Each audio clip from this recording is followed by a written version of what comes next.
It's Marcus Murray, the barber with the bow tie. And I'm Brice Davis of Brice Davis Media. And we back at you with Straight from the Chair.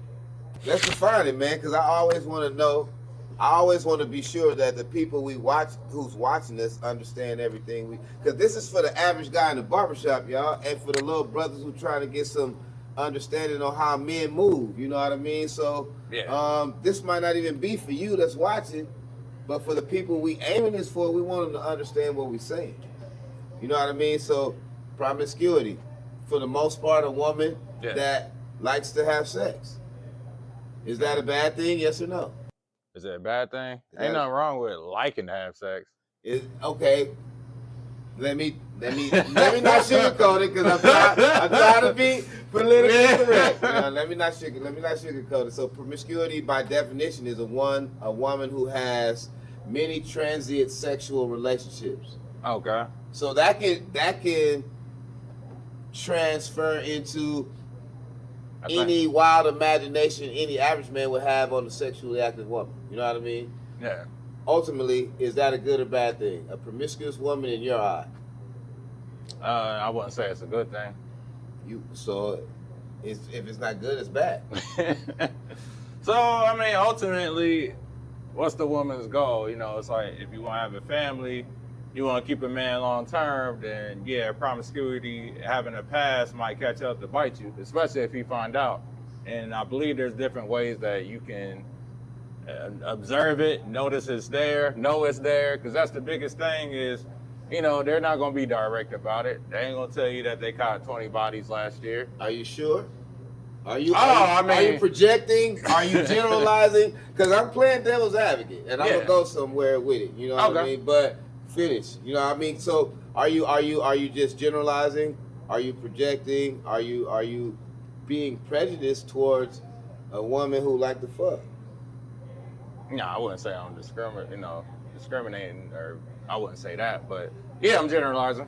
Of course, like when you go out, for instance, you go into a club or a bar, wherever you want to go. From my personal experience, there don't be good girls out at 1 a.m. drinking. Like, yo, they're out here for a reason. It ain't to meet nice guys and they have a trip to Disney World. That ain't right, though. That ain't right, though. That's not right to say.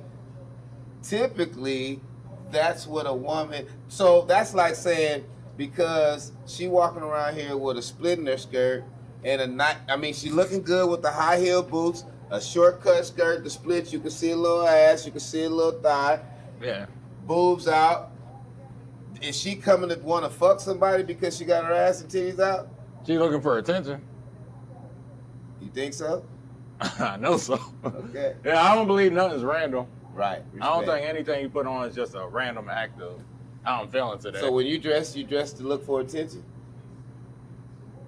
Certain types of attention. Yeah. Not the same type of attention we're talking about. Well, I mean, I'm not talking about any particular attention. So for instance, right, if you have like more of a clean cut fit, you might be trying to be like the type of attention you want towards you, you might want people to respect you or look at you in a respectable way.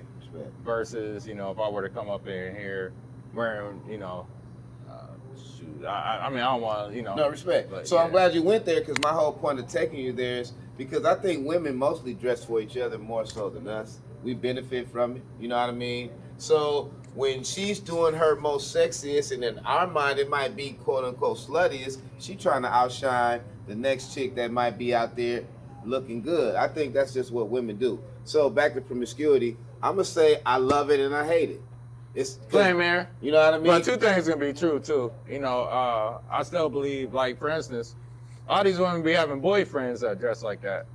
You know, they can say, nah, I'm just doing it for me. I'm not looking for attention. But, well, that's my point, that they're doing it for other women. They're not doing it for a man. We just benefit from it. Right. So what I believe is, you know, you can still be doing it for yourself, and you can say like it's for other women. But just because you have a boyfriend don't mean you might not like attention from other men. Oh. Or the idea of men fantasizing about you, even if you don't plan on acting on it. When you have a girlfriend, you still don't want chicks checking you out? Oh well, you know, I ain't the same. I mean, it's the same. So I mean, don't get it twisted because I do believe in double standards. Okay, but I was just about to say that. I'm picking your brain because it's a slippery slope, and I love it because I'll benefit from a promiscuous woman.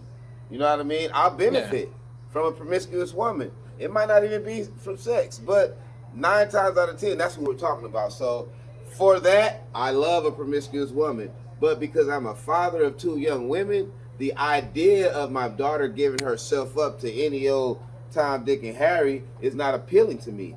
The idea of my daughter's living a promiscuous life is not appealing to me, and it seems reckless. So that's the double-edged sword. Well, I would compartmentalize it in a way to where if you meet somebody that's, I don't want to say like dressing's enough just to label you, but you know, she's a little bit, you know, on the friendly side, you know that there ain't a whole lot you can do with her. Like, you know, you're not going to introduce her to your family, your kids. You saying because of how she's dressed? No, that's what I said earlier. Like, I don't want to just say based on how she's dressed that that's the only characteristic. But if you already know she's a little friendly, then you know better than to bring her around family members or anybody of importance, because you know that for one, that can be, you know, the influence it can have. And I think it's embarrassing to an extent, depending on the circle of people that you're around. Like, let's say you're at a job, right? And there's a meeting at the job, and everybody brings their wife, and you just bring this little slut bucket. You know, not to be vulgar with the language. What makes her a slut bucket? That's the reason that because she's promiscuous, or because you met her in the club that night? Being promiscuous, like we're at a. That's not the environment. Do you know she's promiscuous because you are seeking her for that reason, or do you know she's promiscuous because you've already slept with her and she's told you this? Like, I don't know how the family would know, or you know, you could have brought her from another city just to post up. It's kind of like, in a way, a lot of guys, I would say we generalize in a way, right? It's kind of like how it's unfortunate, but it's just reality. When we don't know women's names, you know, we refer to them as, like, a lot of times we call girls hoes and we can't name a single man that they slept with. Right. But by that they carry themselves, you just know that she probably isn't difficult. So that's like another word for, oh, she's easy, so we just gonna call her a hoe, because... Respect, but that's kind of a disservice, because me and my brother, may rest in peace, we used to listen to Stoop, and we didn't agree with the fact that he didn't love them hoes. Yeah. I love hoes. I was just about to say, you beat me to it. I love hoes. I'm just saying. I'm an equal opportunity employee. No, but I think for women who are what you thinking, like powerful, I mean, because I try not to use the term strong, but it takes a certain level of strength, it takes a certain level of confidence, it takes a certain level of arrogance, and it takes a certain level of stand on business to be a sexy ass fucking woman. Because sometimes I'm a perv, and I'm just keep it 100. We pervs, bro. Yeah, we're gonna look at every chance. Right, and for us to be able to deal with you on a sensible level and still lust after you, with a certain level of respect, is it comes from how you handle yourself, which goes to the strip club culture. You know what I mean? Like, I heard a stripper, I don't even know these chicks' names because I was never really invested into that life like that, but I heard a stripper from Atlanta. She said, once I realized they came to see me, you know what I mean, I could get to that money. These rappers, you know what I mean? She was like, I used to be starstruck until I realized it was me they came to see. So that's kind of like the girls that's like popping on Instagram. To me, you might as well become an influencer if people like you that much, or, you know, and you're known in your city, and like you might as well capitalize off the attention you get rather than doing nothing with it. What do you mean? You were saying something about, you know, being in a strip club, and the old girl was saying people's coming to see her. In that case, like, I would encourage you to like become an influencer at that point. As I'm not saying like your brand has to be related to being strictly a stripper or anything, but do something with it if you're gonna be that way anyway and get your money. Well, I'm not encouraging necessarily like strip club culture in the sense of, oh, let me make a whole brand surrounding me being a stripper, but you can at least talk about something else.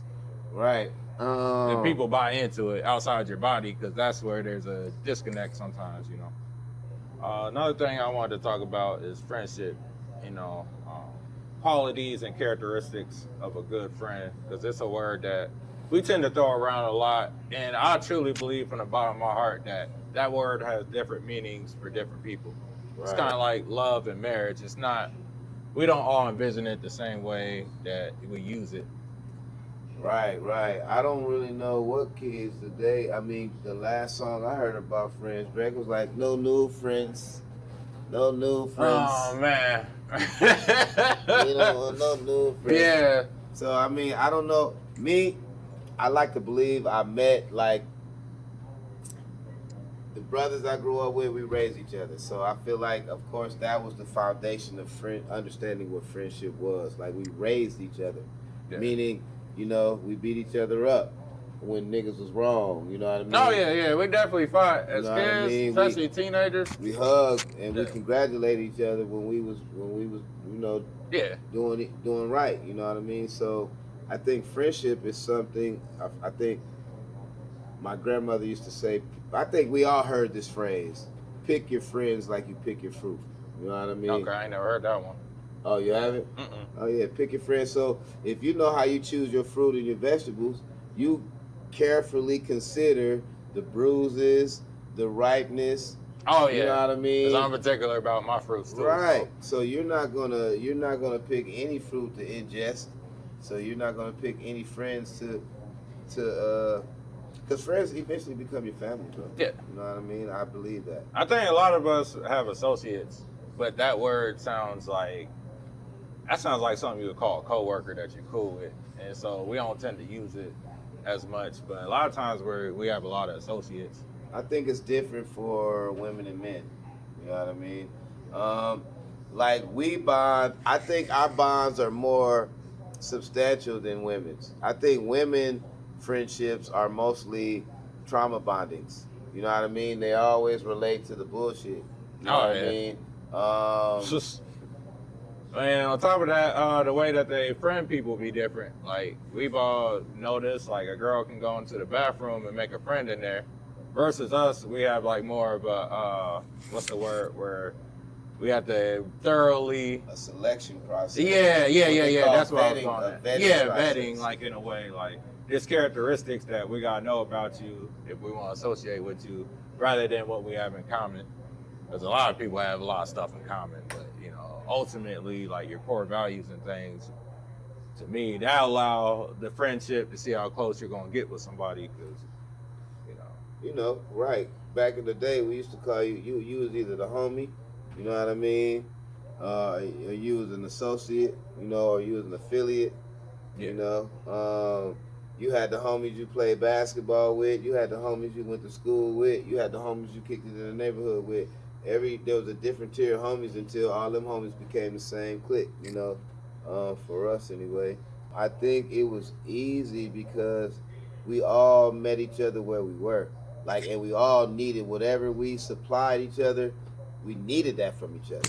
You know what I mean? Like, I think a friendship is a fluid relationship where it's fluid and transparent, man. Like, it's a give and take without effort. You know what I mean? I was just about to say that one thing that I started noticing as I got older is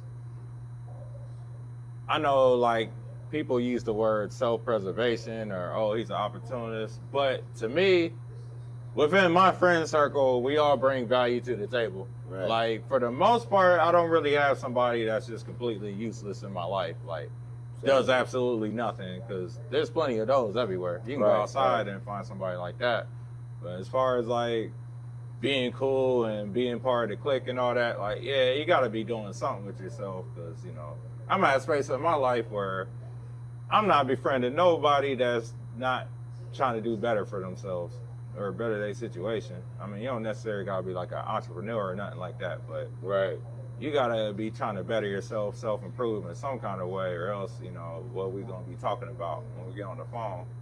Like, who got shot or who did what. Like that type of conversation ain't gonna do it. So, Right. you know, that's just me personally. Where you know, if I was thinking on a friendship level. Hey, I think so. There's a term that I'm sure you heard the term "iron sharpens iron." Yeah, yeah, absolutely. So I think that's a quality that has to exist within the friendship, you know, because of just the fact that we all deal with so much in our own personal lives. You got to have a friend that care enough about you to consider what you're going through, and vice versa. You got to care enough about that friend to consider what they're going through. It's like an ecosystem, you know. The grass, the trees, the roots, all that shit work together on its own without even instructions. You know what I mean? And I think friendships work like that too. You know what I mean? Yeah, and another thing that people might not notice, depending on your mental health, is like dudes that are. Don't get me wrong, because depression's a real thing, but like I can't have nobody around me that's like just constantly having bad stuff happening to where they got this black cloud over them, and because we've all had a friend like that before. Every time you heard from them, something bad was going on. I had a chick like that. Oh yeah, and getting kicked out of the house and things like that, looking for places to stay, and always a victim. That's the biggest one. You can't be no victim around me, man. Right. I'm gonna hold you accountable. Like, what did you do? Right. That's the biggest thing. Like when they vent to you about, you know, like, oh yeah, my girl, she messed up. Tell me why she kicked me and Mike. Like, dang, she kicked your kid out? Like, what'd you do to get her to the point of, and why are you staying with her in the first?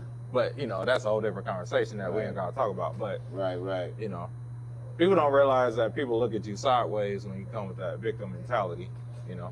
So, would you base being a friend to someone off how they live their life?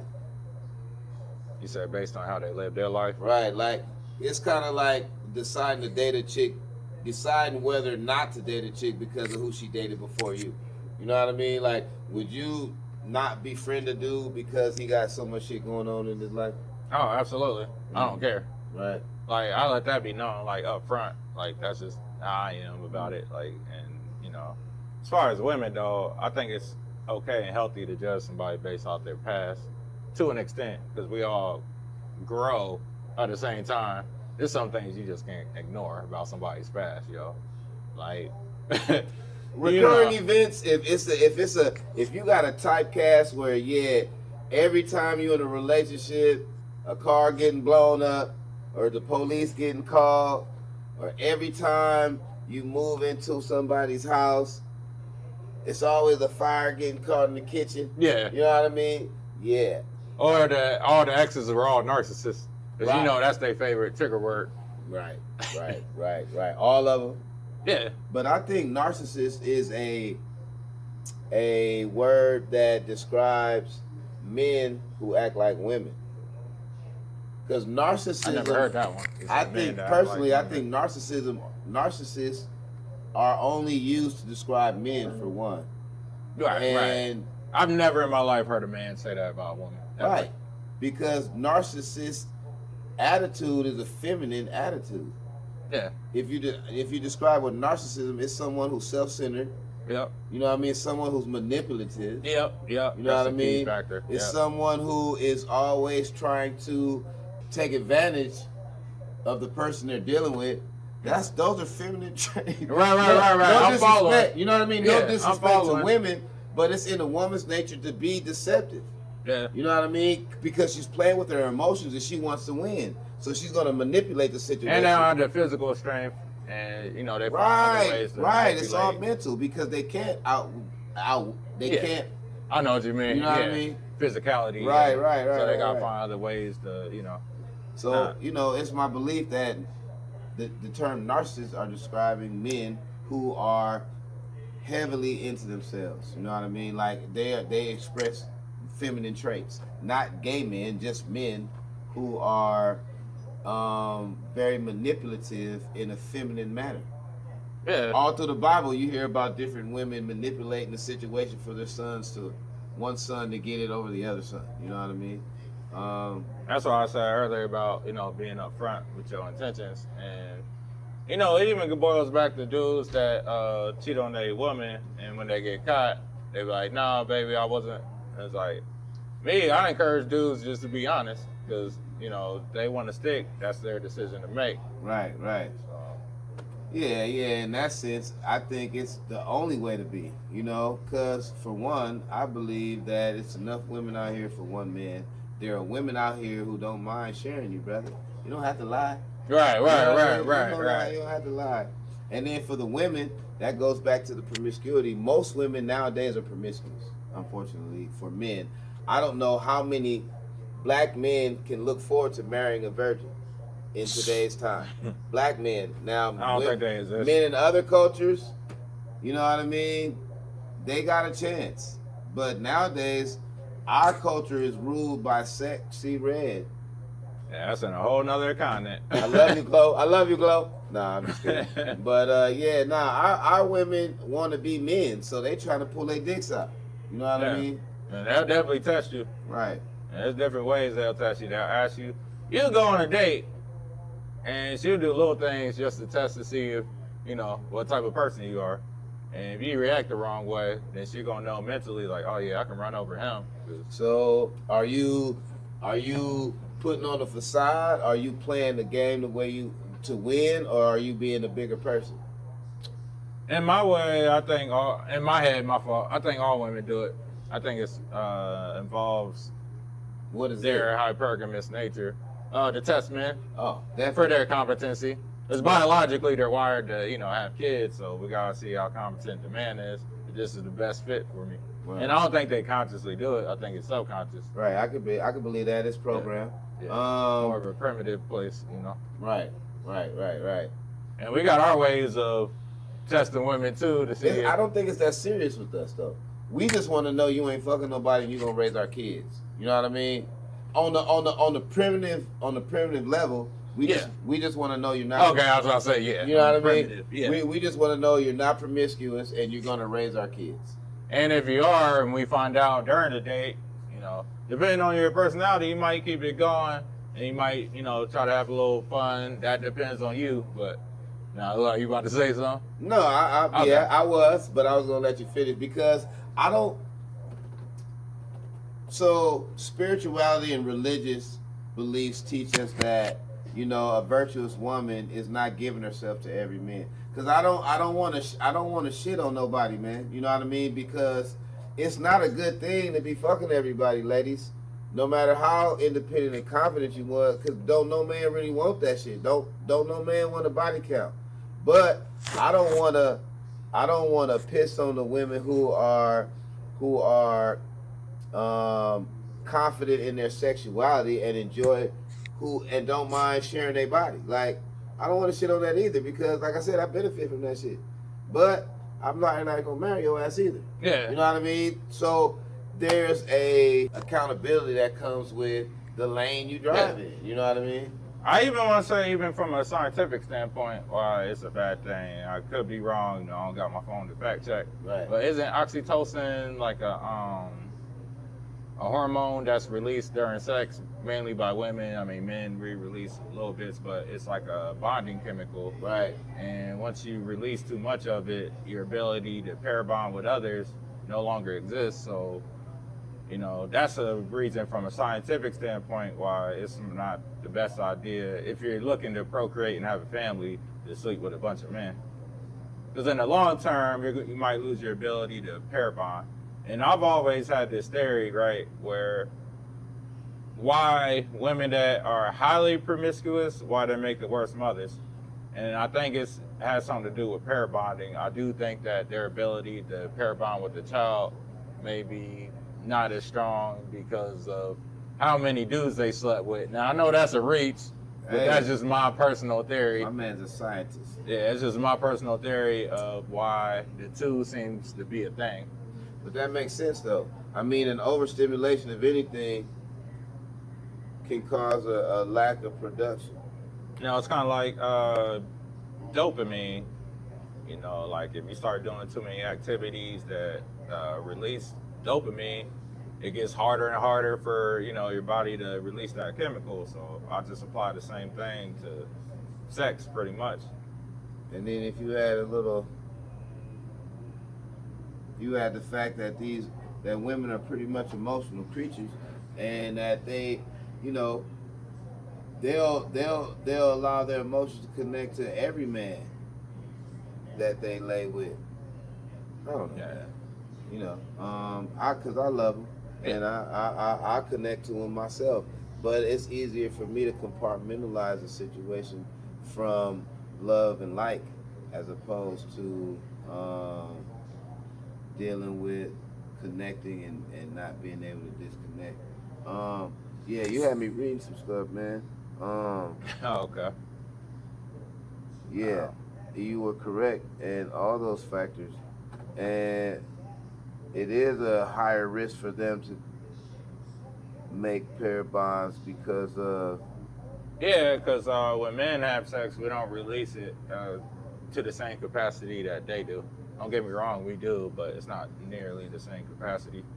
That's why we can have a bunch of partners and not necessarily have issues bonding. Right. You know what I'm saying? Like, you might still lay your life on the line for a woman you met 2 years ago versus, you know, the other way around. But Right. yeah. Right. Which is reason why a man can have more than one woman. A woman should just have one man. Yeah, man. No. I'm being silly. But yeah, no, that's respectable, man. So, how do you feel about positivity? I mean, the sense of being positive 100% of the time, and how that regulates how you move just throughout life. You know what I mean? Is positivity a fantasy or is it a reality? Can you be positive 100% of the time? 100% no. Because it's kind of like emotions to me. Every emotion is temporary. We're not designed to be happy all the time. We're not designed to be sad all the time. It's like certain situations trigger that.